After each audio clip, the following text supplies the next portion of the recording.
Hello friends, क्या हो कि जब एक बाप जुए की लत में अपनी सारी प्रॉपर्टी के साथ साथ अपनी बेटी को भी हार जाए, वो भी उससे जिससे उसकी बेटी सबसे ज्यादा नफरत करती हो, और फिर फौरन वही जीतने वाला इंसान वापस से उस लड़की को किसी तीसरे इंसान से हार जाए।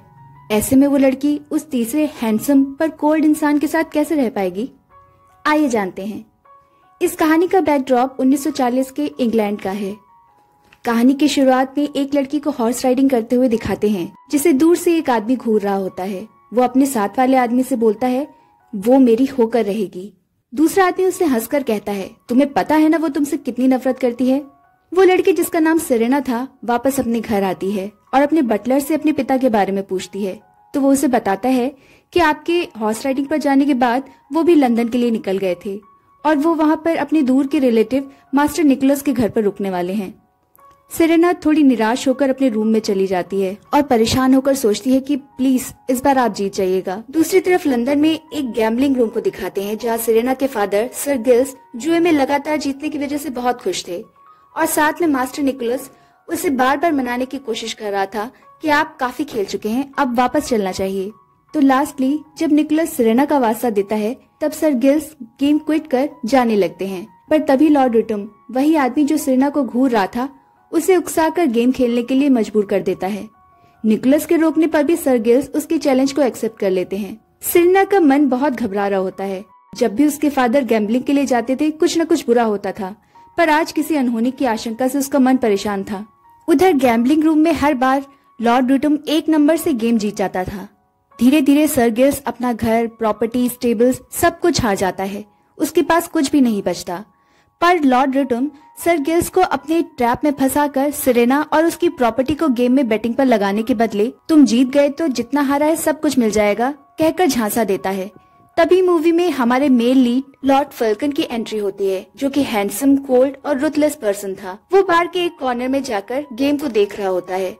सर गिल्स अपनी इकलौती बेटी सेरेना से बहुत प्यार करते थे और सभी यही उनसे बोलते थे कि उनकी बेटी उनके लिए गुड लक है। यही सोचते हुए निकोलस के समझाने पर भी वो गेम के लिए हाँ बोल देता है।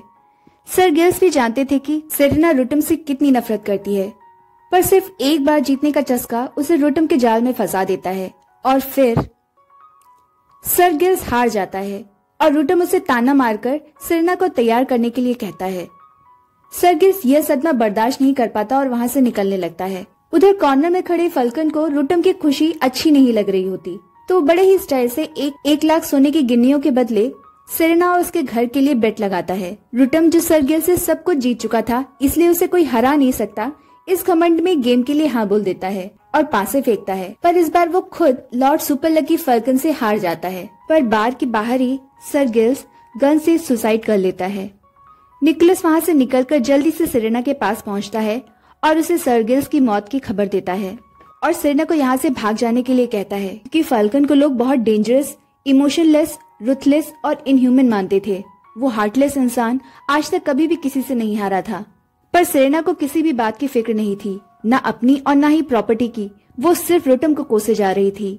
निकोलस सेरेना को फल्कन से बचाने के लिए उसे शादी के लिए प्रपोजल देता है, पर सेरेना, जो कि जानती थी कि निकोलस इजाबेल नाम की लड़की से बहुत प्यार करता है और सिर्फ सेरेना की जान बचाने के लिए अपनी कुर्बानी देने को तैयार है, उसके ऑफर को ठुकरा देती है। सेरेना, जो कि बहुत ही खुददार थी, हर सिचुएशन का सामना करने वाली लड़की, वो कहीं भी भागने से इनकार कर देती है।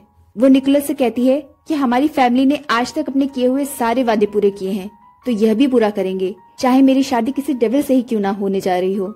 दूसरी तरफ 10 दिन के बाद लॉर्ड जस्टिन फल्कन के फ्रेंड्स उसे इस बेट के लिए पूछ रहे होते हैं कि क्या वो सचमुच एक छोटी सी लड़की और उसकी छोटी सी डाउरी लेकर ये शादी करने जा रहा है। तो जस्टिन कहता है कि उसका ध्यान इन सब चीजों पर नहीं गया, वो सिर्फ उस समय रुटम को सिर्फ नीचा दिखाना चाहता था। फिर सभी फ्रेंड्स जीती हुई बेट सेरेना और उसके घर को देखने की क्यूरियोसिटी में उसके घर की तरफ निकल पड़ते हैं। साथ में इजाबेल भी थी, जिसका जस्टिन पर एक तरफा क्रश था, और वो सभी रातों रात रेस लगाते हुए सेरेना के घर पहुँच जाते हैं और सेरेना को उनके आने की खबर देने को कहते हैं। वो लोग सोच रहे थे कि सेरेना और उसके घर सब कुछ सर गिल्स की डेथ के बाद बहुत बुरी कंडीशन में होंगे। सेरेना की मेड के स्टेयर से उतरने पर वो उसे सेरेना समझ लेते हैं और इजाबेल ये देख के खुश हो जाती है। पर अगले ही पल सेरेना की अपनी पेट डॉग के साथ मेजेस्टिक से एंट्री होती है, जिसे सब अपलक देखते रह जाते हैं और इजाबेल का फेस तो सेरेना कॉन्फिडेंटली कंफर्ट के साथ अपना इंट्रोडक्शन देती है। जस्टिन सेरेना के मैनर्स से, उसकी आवभगत से दंग रह जाता है और सेरेना को बात करने के लिए अलग ले जाता है। वो उससे प्रॉपर्टी सेटलमेंट डिस्कस करता है और क्योंकि अब वो यहाँ नहीं रह सकती है तो उसे अपने फैमिली होम मैंड्रिक में माँ के पास भेजने की बात करता है। क्योंकि सेरेना बेट में हारी जा चुकी थी, इसलिए वो जस्टिन से अपनी मेड और अपने पेट डॉग को साथ ले जाने के लिए कहती है। जस्टिन सेरेना से किसी भी तरह की फॉर्मेलिटी ना निभाकर पहले की तरह ही स्ट्रेंजर्स रहने की कहता है, जो कि गेम की वजह से बाय चांस मिले, और उससे अपनी माँ से बचने के लिए कहता है, जिससे सेरेना कंफ्यूज हो जाती है। बाद में सेरेना मैंड्रिक पैलेस आती है, जो कि एक बहुत बड़ा पैलेस था, जिसे सेरेना देखती रह जाती है। बटलर के इन्फॉर्म करने पर जस्टिन की माँ सेरेना से मिलने आती है, जो कि बहुत ही सेल्फिश, लालची और घमंडी थी। वो आते ही सेरेना को नीचा दिखाने की कोशिश करती है, पर हाजिर जवाब सेरेना बड़ी ही शांति से उसका जवाब देती है। जस्टिन की माँ मिसेस फल्कन उसे और कुछ नहीं कहती। सेरेना को पैलेस में टॉप फ्लोर पर रूम दिया जाता है। सेरेना की मेड को यहाँ हर चीज अजीब लग रही थी और उसे लगता है कि ये पैलेस हॉन्टेड है, तो सेरेना उसे समझाती है कि कुछ भी इमेजिन मत करो। तभी जस्टिन की माँ वहाँ आकर सेरेना से उसकी प्रॉपर्टी का पूछने लगती है, तो सेरेना उसे बताती है कि विल के अनुसार सिर्फ शादी करने के बाद ही उसे वो प्रॉपर्टी मिलेगी। तो जस्टिन की माँ उसका मजाक उड़ाते हुए बताती है कि मेरा बेटा तुमसे कभी शादी नहीं करेगा, और जाने से पहले वो सेरेना से नेक्स्ट डे होने वाले डिनर डांस फंक्शन के लिए तैयार रहने को कहती है। रात में नई जगह होने की वजह से सेरेना को नींद नहीं आती, पर उसे बाहर के सन्नाटे में किसी के चलने की आवाज आती है, तो वो खिड़की से नीचे झांक कर देखती है। वॉच टावर के पास उसे कोई दिखता है, पर तभी बादलों की वजह से उसे दिखना बंद हो जाता है और अगले ही पल वहाँ किसी को नहीं पाती है। और फिर उसके बाद पास के ही रूम से अचानक से उसे आवाज आती है, तो वो डर जाती है और झटपट बिस्तर में घुसकर सो जाती है। नेक्स्ट डे सुबह सुबह वो वापस उसी वॉच टावर के पास जाती है और चेक करती है, जिसे अपने रूम से जस्टिन की माँ और जस्टिन भी देख रहे होते हैं। जस्टिन की माँ जस्टिन से सेरेना को यहाँ लाने का मकसद पूछती है। जस्टिन अपनी माँ को बताता है कि वो सेरेना से शादी नहीं करेगा और अभी उसे किसी से भी शादी नहीं करनी है, जिसे सुनकर जस्टिन की माँ खुश हो जाती है। वो अपने हाथ की सत्ता किसी और को मिलते नहीं देख सकती थी। सेरेना जस्टिन की रिस्पॉन्सिबिलिटी है। यह सुन जस्टिन की माँ सेरेना को पार्टी में कई लोगों से इंट्रोड्यूस कराने की बात करती है, जिसके बाद ड्रेस मेकर, हेयर ड्रेसर सब सेरेना को तैयार करने में लग जाते हैं। सेरेना तैयार होकर पार्टी में आती है और इतनी लेविश पार्टी गैम्बलिंग बार्स देखती रह जाती है। सेरेना को आते देख जस्टिन की माँ अपनी गेस्ट से उसे इंट्रोड्यूस कराती है। सबकी अजीब नजरें देख वो अनईजी फील करने लगती है और आखिर में वहाँ लॉर्ड रुटम को आया देख गुस्से में उसे अपने फादर का मर्डरर होने का ताना देकर वहाँ से चली जाती है, जिसे जस्टिन की माँ भी नोटिस करती है। वहाँ से निकल सेरेना स्टेयरवे के पास अकेले खड़ी होती है, जहाँ जस्टिन उससे इस तरह खड़े होने की वजह पूछता है। सेरेना को रुटम के वहाँ आने और डिनर पे साथ बैठकर खाने की बात पर वो वहाँ पार्टी से जाने की जस्टिन से परमिशन मांगती है, पर जस्टिन के ये कहने पर कि तुम भागना चाहती हो, यह सुन सेरेना कहती है, हाँ मैंने तो कुछ गलत नहीं किया है, फिर मैं क्यों भागूं? गलत तो उस रुटम ने किया है। तभी जस्टिन के सारे फ्रेंड्स के साथ निकोलस भी वहाँ पार्टी में आता है। सभी सेरेना की ब्यूटी पर उसकी तारीफ करते हैं, जिसे देखकर इजाबेल बहुत चिढ़ जाती है और सबके सामने ही जस्टिन के साथ फ्लर्ट करने लगती है। डिनर टेबल पर सेरेना को आराम से खाना खाते देख रुटम उसे घूर रहा होता है, पर इस पर ध्यान न देकर सेरेना आराम से खाना खाती रहती है और इशारों में जस्टिन से थैंक यू बोलती है, जिसे देख इजाबेल जेलस हो रही होती है और इजाबेल को जस्टिन के साथ देख निकोलस जेलस हो रहा होता है। जस्टिन के फ्रेंड्स बातों बातों में सेरेना को बताते हैं कि जस्टिन की माँ बहुत बड़ी गैम्बलर है और गर्मी के दिनों में तो वो पैलेस को ही गैम्बलिंग का अड्डा बना लेती हैं और जितनी जल्दी वो जीतती हैं उतनी ही जल्दी वो लाखों हार भी जाती हैं। नेक्स्ट डे इजाबेल सेरेना से डायरेक्टली जस्टिन और सेरेना के रिलेशनशिप के बारे में पूछती है, जिस पर सेरेना सब कुछ साफ साफ उसे बता देती है। उसके और जस्टिन के बीच कुछ नहीं है, ना वो मुझसे शादी करना चाहते हैं और ना मैं। पता नहीं मैं यहाँ क्या कर रही हूँ। मैं इनके जैसे लोगों से ना मिली हूँ और ना ही मिलना पसंद करती हूँ। जस्टिन की माँ मुझे स्लेव की तरह ट्रीट करती हैं, ताकि ऊंची बोली लगाकर मुझे बेच सके। यही सिचुएशन है यहाँ मेरी। सेरेना का इतना लंबा चौड़ा एक्सप्लेनेशन सुनकर इजाबेल हंस पड़ती है। वो सेरेना से कहती है कि मुझे तुमसे नफरत करनी चाहिए, पर तुम्हारी बातें मुझे तुमसे फ्रेंडशिप करने के लिए मन बना रही हैं। और फाइनली दोनों फ्रेंड्स बन जाती हैं। सेरेना भी इजाबेल से डायरेक्ट जस्टिन के लिए पूछती है, जिस पर वो अपनी फीलिंग्स एक्सेप्ट कर लेती है, पर जस्टिन उसे नहीं पसंद करता बताती है और यही वजह है कि इजाबेल हमेशा जस्टिन से अट्रैक्ट होती थी। नेक्स्ट सीन में जब सेरेना अपने पेट को वॉक कराकर वापस लौटती है तो जस्टिन की माँ को सीक्रेट डोर से गुजरते देखती है। वो अपनी क्यूरियोसिटी नहीं रोक पाती और वहाँ जाकर चेक करने लगती है कि तभी पीछे से जस्टिन वहाँ आकर उसे टोकता है और कहता है कि क्या मिस सेरेना पैनलिंग में इंटरेस्टेड है? सेरेना जस्टिन के अचानक से आकर सवाल पूछने पर चौंक जाती है, पर तुरंत जवाब देती है, हाँ हमारे यहाँ इस तरह की लाइब्रेरी में यूज होती थी। पर जस्टिन उसे डराने के लिए कहता है कि आपने तो सुना होगा कि मैंड्रिक हॉन्टेड है, इसलिए यहाँ क्यूरियस होना आपके लिए खतरनाक हो सकता है। मिस सेरेना, पता नहीं आप कब किस भूत से टकरा जाएं। पर सेरेना जस्टिन के मजाक को समझकर मुस्कुरा देती है और कहती है, हाँ मैंड्रिक हॉन्टेड तो है, पर मैं भूतों को इसके लिए ब्लेम नहीं कर सकती, ये पैलेस है ही इतना खूबसूरत। सेरेना के मुंह से पहली बार किसी चीज की तारीफ सुनकर जस्टिन भी हैरान हो जाता है। फिर वो सेरेना को अपने पैलेस का टूर और इन्फॉर्मेशन देते हुए उसके रूम तक छोड़ता है और उससे पूछता है कि आप यहाँ खुश हैं? सेरेना कहती है, बिल्कुल वैसे ही जैसे कि स्ट्रेंजर्स के साथ होती हूँ। फिर जस्टिन कहता है, मैंने देखा कि आप निकोलस के साथ डिनर पार्टी में काफी खुश थी, क्या आप निकोलस से शादी करना चाहती हैं? तो सेरेना उसे क्लियर करती है, न मैं उससे शादी करना चाहती हूँ और न वो मुझसे शादी करना चाहता है, क्योंकि वो इजाबेल को पसंद करता है। इस पर जस्टिन पूछता है, और आप? सेरेना कहती है, मैं किसी से प्यार नहीं करती। जस्टिन उसकी तरफ देखकर उससे कहता है, क्या मैं आपको अपने प्यार में डालूं सेरेना? और हमारी प्यारी सी इनोसेंट सेरेना उसकी बातों को समझ नहीं पा रही थी कि यह सीरियस है या फिर मजाक कर रहा है। जस्टिन के फिर से पूछने पर वह बिना कुछ कहे घबरा कर झट से रूम के अंदर चली जाती है और जस्टिन उसे ऐसा करते देख मुस्कुरा देता है। नेक्स्ट सीन में सी एरिया में एक बोट आते हुए दिखाते हैं और इधर पैलेस में डांस पार्टी चल रही होती है। सेरेना को उसका डांस पार्टनर बताता है कि कोस्टल एरिया से हमेशा ही स्मगल होकर सामान फ्रांस से आते रहते हैं और हर जगह पेट्रोलिंग होना संभव नहीं। स्मगलर्स बहुत चालाक होते हैं और किसी न किसी बहाने से बचकर सामान स्मगल कर ही लेते हैं। इसमें एक से बढ़कर एक एक्सपेंसिव सामान जैसे ब्रांडी, तंबाकू, सिल्क, पेरिस के वेलवेट और गोल्ड होता है। गैम्बलिंग एरिया में जस्टिन की माँ रुटम से काफी अमाउंट हार चुकी होती है कि तभी उसका बटलर आकर उसे एक चिट देता है, जिसे पढ़कर वो रुटम से एक्सक्यूज लेकर वहाँ से निकल जाती है, जिसे जस्टिन भी नोटिस करता है। जस्टिन की माँ काफी पैसा हार चुकी थी। वह पैलेस के खर्चे का पैसा अपने साथ लेकर उसी सीक्रेट डोर से अंदर चली जाती है। वह सीक्रेट डोर अंदर से जाकर सीक्रेट कोस्टल एरिया में खुलता है, जहाँ स्मगलर्स अपने साथ सामान लेकर 4 दिन पहले ही आ गए थे। वो लोग जस्टिन की माँ से पूरा पैसा मांगते हैं, पर वो उन्हें आधा पैसा देकर अगली बार के लिए टाल रही होती है, जिस पर एक आदमी गुस्से से उस पर हमला करने आता है। इधर पेट्रोलिंग पर पुलिस पैलेस में अपने इन्फॉर्मेशन पर सर्च के लिए आ जाती है, जिसे सेरेना और जस्टिन दोनों देख लेते हैं और जस्टिन इशारे से सेरेना को सीक्रेट डोर के थ्रू जाकर उसकी माँ को बुलाने के लिए कहता है। जस्टिन तब तक पुलिस के पास जाकर उनसे बात करता है और उधर सेरेना सीक्रेट डोर के थ्रू जस्टिन की माँ तक पहुँचती है, जहाँ वो उसकी माँ को स्वॉर्ड स्टिक से हमला करने वाले को मरता हुआ देख लेती है, पर अपने को संभालते हुए वो उन्हें पुलिस के आने की बात बताती है। जस्टिन की माँ बड़े आराम से वापस से पैलेस आ जाती है और पुलिस से मिलती है और अपनी बातों में पुलिस की टीम को बहला लेती है। रुटम, जिसे थोड़ा डाउट हो चुका था, पुलिस और उनकी बातें सुनकर जस्टिन की माँ को बाद में ब्लैकमेल करते हुए कहता है, मेरे पास आपके लिए एक ऑफर है। सेरेना रुटम को जस्टिन की माँ से बात करते हुए देख वहाँ से घबराकर अपने रूम की ओर जाते समय जस्टिन से टकरा जाती है। जस्टिन उसे घबराया देख उसकी वजह पूछता है, पर वो फिर खुद से ही एम्बेरस होकर अपने रूम में भाग जाती है। जस्टिन कंफ्यूज हो जाता है।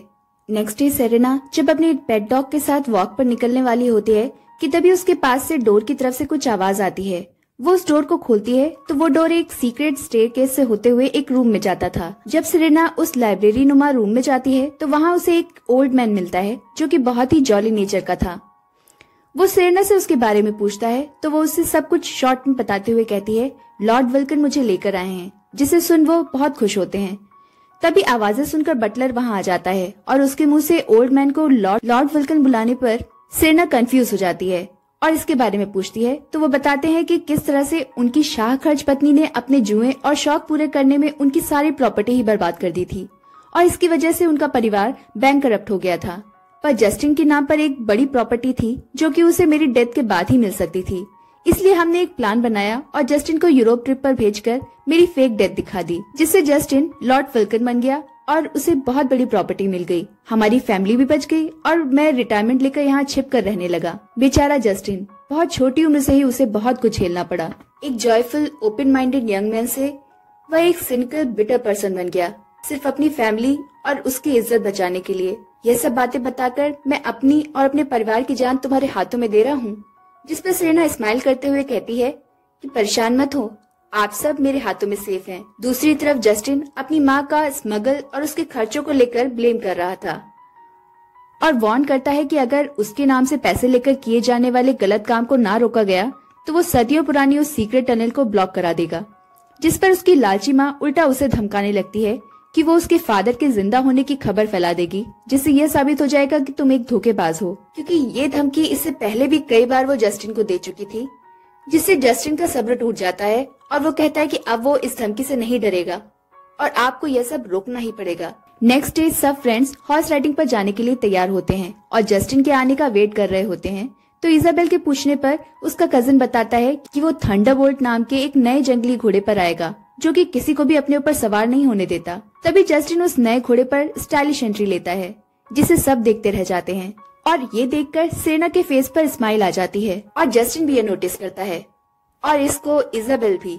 शाम को सेरेना अच्छे से तैयार होकर सीनियर लॉर्ड वेल्कन से मिलने लाइब्रेरी आती है स्ट्रॉबेरीज लेकर और बड़ी खुशी से लॉर्ड वेल्कन को ग्रीट करती है। पर उनकी जगह जस्टिन को देखकर जस्टिन और सेरेना दोनों चौंक जाते हैं। सेरेना जस्टिन को बताती है कि वो वहाँ उसके फादर से मिलने आई थी। यह सुनकर जस्टिन कहता है कि क्या इस घर में ऐसा कोई सीक्रेट बचा है जो आपको पता न चले। सेरेना उसे क्लियर करती है कि एक्सीडेंटली वो उन्हें मिल गई थी। जस्टिन के ये बताने पर कि उनकी तबीयत ठीक नहीं है और वो रेस्ट कर रहे हैं तो सेरेना जस्टिन को उनकी लाई स्ट्रॉबेरीज को सीनियर वेल्कन को देने के लिए कहती है और कर्टेसी में विद माई लव जोड़ती है, जिसे सुन जस्टिन उससे मजाक में पूछता है कि उसे खुशी हुई है जानकर कि सेरेना को यहाँ कोई तो मिला जिसे वो प्यार कर सके और हम्बली इस सीक्रेट को रखने के लिए कहता है।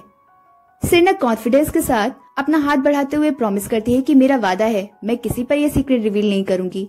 उसके बढ़ाए हाथ को देख जस्टिन मुस्कुराकर उसका हाथ पकड़ता है और कहता है इतनी छोटी उम्र में इतनी बड़ी रिस्पॉन्सिबिलिटी, पूरे मैंड्रिक की इज्जत है आपके हाथों में। उसकी बातें सुनकर सेरेना फिर से कंफ्यूज हो जाती है और वहाँ से जल्दी से निकल जाती है। दूसरी तरफ जस्टिन की कैश फ्लो और गैम्बलिंग बंद करवाने की धमकी के बावजूद उसकी माँ दूसरे तरीकों से स्मगलर्स को पैसा देने का इंतजाम करती है। सेरेना को बटलर आके बताता है कि उसके पेट डॉग को चोट लग गई है जिससे वो घायल हो गया है और सेरेना को अपने साथ ले जाता है और उसे एक हॉर्स कार्ट में बैठा देता है जिसमें रुटम भी बैठा होता है। रुटम सेरेना को किडनैप करके अपने साथ ले जा रहा होता है। रास्ते भर वो सेरेना को उसके साथ शादी करने के लिए फोर्स करता है पर सेरेना किसी भी हाल में अपने फादर के मर्डर के साथ शादी नहीं करेगी ये कहती है। ये सुनकर रुटम गुस्से में उसके कपड़े फाड़ने लगता है पर तभी एक डकैत वहाँ आकर गाड़ी रोक लेता है और उनसे उनकी सारी चीजें लूट लेता है। पर सेरेना के ज्वेलरी उतारने पर वो लेडी से कुछ भी लेने के लिए मना कर देता है। इस बात को सुन सेरेना उससे हेल्प मांगती है और उसे मैंड्रिक छोड़ने को बोलती है। उसकी हालत पर तरस खाकर वो उसे अपने साथ ले जाता है। रुटम के ये कहने पर कि क्या तुम पागल हो गई हो जो ऐसे इंसान के साथ जाने पर सेफ रह सकेगी। वो डकैत कहता है कि वो तुम्हारे साथ भी तो सेफ नहीं है, जिस पर रुटम दांत पीस कर रह जाता है और वो डकैत रुटम के घोड़े पर गन शॉट कर उसे भी भगा देता है। वो डकैत उसे मैंड्रिक पैलेस से थोड़ी दूर पर छोड़ देता है क्योंकि उसके आगे जाना उसके लिए सही नहीं था। डरी सहमी सेरेना भागते हुए अंदर जाती है पर रास्ते में जस्टिन से टकरा जाती है। वो उसकी अजीब हालत देखकर उससे इस बारे में पूछता है पर सेरेना के चुप रहने पर वो गुस्से में उस पर इल्जाम लगाता है कि वो भी बाकी लड़कियों जैसी ही है, गिरी हुई और जरूर वो किसी के साथ गयाशी कर रही होगी और उससे पूछता है कौन था वो, क्या वो निकोलस था या इजाबेल का कजिन। उसकी बात सुन सेरेना गुस्से में उसे सब सच बता देती है कि उसकी माँ ने अपने बटलर से झूठ बुलवाकर उसे रुटम के हाथों किडनैप करवा दिया था और उसी ने उसके साथ ये सब करने की कोशिश की और यह कहकर वो बेहोश हो जाती है। यह सब सुन जस्टिन गुस्से में अपनी माँ के पास जाता है और सब चीजों के लिए उन्हें एक्यूज करता है पर उसकी माँ पर किसी भी बात का कोई असर नहीं पड़ता। वो रुटम को सेरेना के लिए बेस्ट ऑप्शन बताती है। जस्टिन के यह पूछने पर कि उन्हें इसके बदले में रुटम से क्या मिलने वाला है, वो बात को टालने की कोशिश करती है पर ज्यादा फोर्स करने पर 10,000 गिनीज देने की बात एक्सेप्ट कर लेती है। ये सुनकर कि सिर्फ थोड़े से पैसों के लिए वो उसकी गेस्ट को उसके घर से बिना उसकी इजाजत के भिजवाने की प्लानिंग कर रही थी, वो माँ को अब्रॉड भेजने का ऑर्डर दे देता है पर उससे पहले उसे रुटम के साथ यह खेल पूरी तरह खत्म करना होगा, जिसके लिए वो सभी के सामने back to back turn and fire game में बेट लगाते हैं। पर रुटम धोखे से काउंटिंग पूरी होने से पहले ही जस्टिन पर शूट कर देता है जिससे जस्टिन वहीं गिर पड़ता है और रुटम शूट करके वहाँ से भाग जाता है। यह खबर मैंड्रिक पैलेस पहुंचती है तो जस्टिन की माँ इसके लिए सेरेना को एक्यूज करती है और उसे जस्टिन की मौत का जिम्मेदार बताती है, जिसे सुनकर सेरेना को सदमा लगता है और वो उसी वक्त तैयार होकर हॉर्स स्टेबल जाकर वहाँ के सबसे तेज घोड़े थंडरबोल्ट को निकालने के लिए कहती है क्योंकि उसे फौरन लंदन जाना था। पर सर्वेंट के यह कहने पर कि इस घोड़े को सिर्फ लॉर्ड वल्कन ही संभाल सकते हैं, ये बहुत खतरनाक घोड़ा है, वह गुस्से में उसे निकालने को बोलती है। सेरेना बिना रुके वल्कन के बारे में सोचती हुई लगातार हॉर्स राइडिंग करती है और अपने आप को ब्लेम करते हुए लंदन जस्टिन के घर पहुंचती है। एंट्रेंस पर ही अंदर से आती हंसी की आवाजें सुनकर वो उसी हालत में अंदर चली जाती है जहाँ परेशान सेरेना अंदर जस्टिन को बिल्कुल ठीक ठाक हालत में अपने फ्रेंड्स और एक नई लड़की के साथ हंस हंस कर बातें करते हुए पाती है कि तभी बटलर सेरेना के आने की अनाउंसमेंट करता है और सब पलट कर सेरेना की तरफ देखते हैं। पर सेरेना रास्ते भर की थकान की वजह से डोर पर ही बेहोश होकर गिर जाती है, जिसकी नींद एक बेड पर खुलती है और थोड़ी देर वो यह समझने में लगा देती है कि वो कहाँ पर है। और फिर बेहोशी के पहले उसके जस्टिन के रूम में खुद के एंट्री करने पर खुद को कोसने लगती है। मेड के कपड़े लाने पर वो जस्टिन की चोट और रुटम के बारे में पूछती है तो वो उसे रुटम के यह देश छोड़कर भाग जाने की बात बताती है और बाय गॉड ग्रेस जस्टिन बिल्कुल ठीक है और आपका वेट कर रहे हैं ये बताती है। जस्टिन से मिलने पर वो उसे बताता है कि इस समय पूरे लंदन में तुम्हारी बहादुरी के चर्चे हो रहे हैं, क्योंकि एक यंग लेडी एक खतरनाक घोड़े पर राइडिंग करके इतनी दूर लंदन बिना रुके पूरे दिन की जर्नी कर अचानक से सबके सामने अकेले एक बैचलर के रूम में आ गई। आप जानती हैं कि इससे आपके रेपुटेशन पर क्या असर पड़ेगा। पर सेरेना पर किसी बात का असर नहीं होता और वो इसे कैजुअली लेती है। तो जस्टिन उसके बिहेवियर को देखकर उससे पूछता है कि आपको इसका कोई पछतावा नहीं है सेरेना। सेरेना के नहीं कहने पर जस्टिन उसे बिना लाग लपेट सीधे शादी के लिए प्रपोज कर देता है, जिसे सुन सेरेना थोड़ी शॉक्ड होती है और सिर्फ इसलिए कि मेरी बदनामी हो रही है और आप मेरी रेपुटेशन बचाने के लिए मुझसे शादी करना चाहते हैं तो मेरी इस शादी के लिए ना है। जस्टिन सेरेना के मन में चलने वाले सवालों को समझ जाता है और उसे बाहर उस लड़की जिसके साथ वो पहले हंस हंस कर बात कर रहा था को किसी और के साथ दिखाता है और बताता है कि वो आदमी मेरा फ्रेंड है और वो लड़की जो कि एक डांसर है एक दूसरे को पसंद करते हैं और वो फ्रेंड अपने साथ अपनी गर्लफ्रेंड को हर जगह ले जाता है और जस्टिन का उस लड़की के साथ कोई रिलेशन नहीं है और तुमसे मिलने के बाद वैसे भी मेरा किसी भी लड़की में कोई भी इंटरेस्ट नहीं रहा, तो क्या अब तुम मुझसे शादी करोगी? जिस पे सेरेना मुस्कुरा देती है। जस्टिन और सेरेना की शादी मैंड्रिक के चर्च में होनी थी और जस्टिन स्पेशल लाइसेंस लेने के लिए लंदन में रुक जाता है और सेरेना को मैंड्रिक भेज देता है। उधर मैंड्रिक में जस्टिन की माँ और फ्रेंड्स को सेरेना और जस्टिन की शादी की इन्फॉर्मेशन मिलती है तो सभी ये सुनकर शॉक रह जाते हैं। इजाबेल गुस्से में पागल हो रही होती है और सेरेना को अब्यूज कर रही होती है और अपनी भड़ास निकोलस पर निकाल रही होती है। निकोलस पहले उसे शांति से समझाने की कोशिश करता है पर वो उसी पर इल्जाम लगाने लगती है। निकोलस सब सुनकर अपना कंट्रोल खो देता है और इजाबेल को खूब सुनाता है कि ना जस्टिन ने पहले कभी तुमसे प्यार किया था और ना आगे कभी करेगा और तुम मुझे हमेशा स्लेव की तरह ट्रीट करती हो जबकि मैं तुम्हें पसंद करता था। और फिर उसे गुड बाय किस देकर हमेशा के लिए वहाँ से जाने के लिए गुस्से में निकल जाता है। निकोलस के जाते ही इजाबेल को अपनी गलती का एहसास होता है और वो निकोलस के पीछे भागती है। उधर सेरेना वापस मैंड्रिक पहुँचती है जहाँ मेड उसे नए क्वींस रूम में ले जाती है जहाँ पहले से वेडिंग गाउन रखा होता है और एक नोट जस्टिन की माँ का लिखा हुआ कि वो इस शादी से बहुत खुश है और ये वेडिंग गाउन तुम्हारे लिए बनवाया है। सेरेना को पहले जस्टिन की माँ पर डाउट होता है पर बाद में वो इस बात को इग्नोर कर देती है। उधर जस्टिन की माँ सेरेना के पेट डॉग को चेन से बंधवा देती है। नेक्स्ट डे सेरेना और जस्टिन की शादी होनी थी पर इसकी खुशी में सेरेना को नींद नहीं आ रही होती है, इसलिए वो वेडिंग गाउन ट्राई करती है। सेरेना के मेड के ये कहने पर कि उसे रेस्ट करना चाहिए क्योंकि अगले दिन उसकी वेडिंग है और उसे जस्टिन की माँ की दी हुई वाइन को पीने को देती है जिसे सेरेना पीने से मना कर देती है। इस पर मेड वो पी लेती है और वाइन ड्रग्ड होने के कारण वो बेहोश हो जाती है। तभी जस्टिन की माँ वहाँ आ जाती है और अपनी स्वॉर्ड स्टिक से सेरेना पर हमला करती है जिससे बचकर सेरेना वहाँ से भागती है। जस्टिन वापस मैंड्रिक आ रहा होता है और रास्ते में होता है। सेरेना बचने के लिए सीनियर लॉर्ड वल्कन के रूम में जाती है पर बीमारी की वजह से उनकी भी चेयर पर बैठे हुए ही डेथ हो जाती है। सेरेना वहाँ से भागकर सीक्रेट टनल की ओर जाती है। तब तक जस्टिन वापस पैलेस पहुंचकर बटलर से सेरेना के लिए पूछता है और सेरेना के क्वींस रूम में होने की बात सुनकर डाउट करते हुए वहाँ जाता है और वहाँ सेरेना की मेड को बेहोश देखकर वह सब समझ जाता है और हर जगह सेरेना को ढूंढने लगता है। उधर सीक्रेट टनल में सेरेना को रुटम पकड़ लेता है और जस्टिन की माँ के उससे 10,000 गिनीज मांगने पर रुटम धोखे से उसे चाकू मार देता है और यहाँ इस लालची जस्टिन की माँ की मौत हो जाती है। रुटम जबरदस्ती सेरेना को अपने साथ ले जा रहा होता है कि तभी जस्टिन वहाँ आ जाता है। माँ को मरा देख और सेरेना की चीख सुन वो वहाँ पड़ी माँ की स्वॉर्ड से रुटम को face to face sword fight के लिए चैलेंज करता है। फिर उनकी एक अच्छी स्वॉर्ड फाइट देखने को मिलती है जिसमें फाइनली जस्टिन रुटम को हरा देता है पर वो सेरेना को ढाल बनाकर ले जाने लगता है पर सेरेना की होशियारी से चेन फेंकने पर वह गिर पड़ता है और जस्टिन के रुटम को स्वाट देने पर फाइट फिर से शुरू हो जाती है और एट लास्ट वो जस्टिन के हाथों मारा जाता है। और फिर नेक्स्ट डे चर्च में दोनों की शादी हो जाती है और उनकी शादी के साथ ही इस मूवी का एंड होता है। तो फ्रेंड्स, आपको मेरा ये एक्सप्लेनेशन वीडियो अच्छा लगा हो तो प्लीज वीडियो को लाइक और शेयर करिएगा और मेरे इस न्यू चैनल को सब्सक्राइब करके प्रमोट कीजिएगा। Thanks for watching.